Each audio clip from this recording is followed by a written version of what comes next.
كلنا طبعا شفنا الفيديو بتاع القبطان اللي بيقول فيه ان البحر المتوسط بيغلي وان في تسونامي جاي يضرب السواحل المصرية. الفيديو طبعا انتشر بشكل مرعب والناس بدأت تخاف وتلغي السفر والمصيف. بس استنى كده، بس الكلام ده بجد اصلا ولا زي كل مرة كده شوية هبد ونظريات مؤامرة؟ تعالى يا سيدي بقى احكي لك الحكاية من اولها.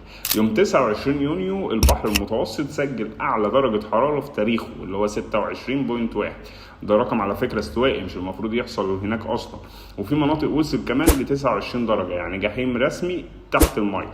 المصيبة بقى فين؟ ان البحر ده شبه مغلق، يعني الحرارة بتتحبس جواه، وده بيخلق بيئة مناسبة للاعاصير، عواصف بقى واضطرابات طبيعية ضخمة. بس تسونامي بقى والكلام ده كل ده اشاعات، لان الهيئه القوميه للبحوث الفلكيه قالت مفيش نشاط زلزالي غريب ومفيش خطر على مصر دلوقتي من موجات زي دي خالص. واللي بيتكلم بقى عن اجهزه سريه وتسخين صناعي كل ده هبد مش مدعوم باي دليل علمي ومشروع هرب اصلا، ده بقى كليشيه مؤامرات معروف يعني.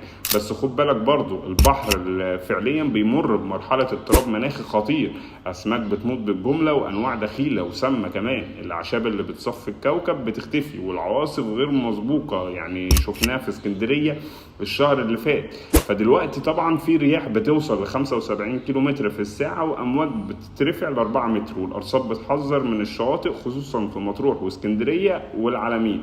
يعني احنا فعلا داخلين على خريف وعواصف صعب، بس مناخيا مش بفعل مؤامرات بشريه. وطبعا قدر ربنا فوق كل شيء، وربك يا صديقي هو الحافظ. فما تصدقش كل فيديو مرعب بيجيلك، وافهم الصح من الغلط وانشر المعلومه الحقيقيه مش الخوف والاشاعات.